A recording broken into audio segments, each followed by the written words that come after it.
We're going to call it the Greek versus the Greats. Joy is going to ask me. She's going to give me an NBA legend.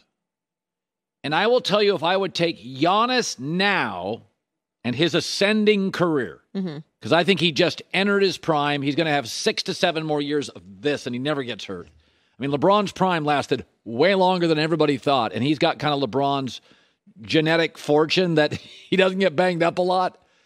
Flexible. So the all-time greats prime or Giannis's prime. I guess Giannis's prime is probably now in year 2 of his prime. So here we go. Giannis or Kevin Durant? Giannis. First of all, he's going to age better and have a longer prime. Now, KD's the great offensive player, but he's been nicked up now for about 4 years. Also, he's a wanderer. You never know, can you really build around KD? I know I can build around Giannis for the next 10 years in Milwaukee, and that has huge value to me. Giannis or Steph Curry? Tough, but I would take Giannis. I'm going to roll the dice on Giannis. First of all, I told you I think the Bucks are going to have a dynasty. So Steph is seen as transformational as a three-point shooter, but he's always been a defensive liability, and increasingly in the last 4 years, injuries are a part of it. Now, Steph's ceiling and the ability to shoot will extend his career. I'm not saying it's not close, but you have to hide Steph on the defensive end. And I know defense is only about 30% of the NBA. Offense is 70%. But Giannis is so dominating as a facilitator, defender, scorer. He literally stopped Boston's entire offense Sunday. Yeah. You will not score anything down low. When you can discombobulate a efficient offense like Boston, that is, nobody else in the game can do that now.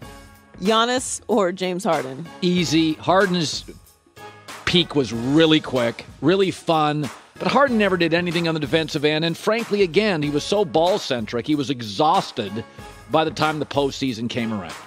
Giannis or Shaq? I'm going to go Shaq here. So it's Shaq's ceiling is hard to... He was so dominant. First of all, like Giannis, he didn't look like anything in the sport. Right. On the break, down low...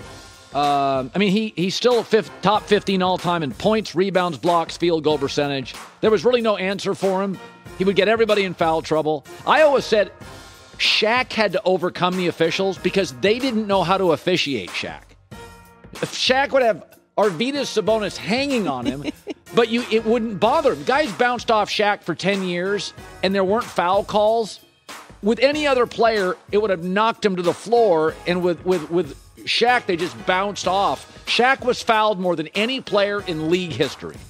Giannis or Dirk? Giannis.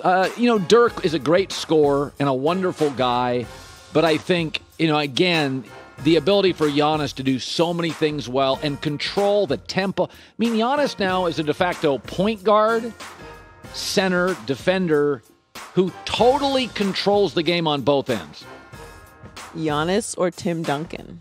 It's close, but not as close as you think, and here's why. First of all, Duncan had a lot more help. Tony Parker, Manu Ginobili, and maybe the best coach of his generation. But Duncan only averaged over 25 once. Duncan was the great fundamental, but he's not going to give you 40 and 50-point games in big spots. Duncan had one season averaging over 25. Giannis has averaged over that for 5 straight years. So I think Giannis is going to have an 8-year ceiling. Now, he may not be. I think these dynasties are going to look the exact same. In fact, Budenholzer comes from San Antonio. Yeah. I don't know. I got to go with Duncan there. Giannis or Kevin Garnett? Giannis. I mean, Garnett was great, but he wasted so many years on bad teams. So that one's not that close. Giannis or Kobe? Now, again, I'm in Los Angeles. Remember, Kobe was a volume scorer. He was not efficient. Giannis is efficient.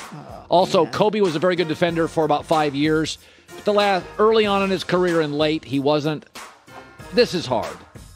Come on, these are not easy questions. No, it's not. It's not hard for me on Kobe, Steph, or Duncan.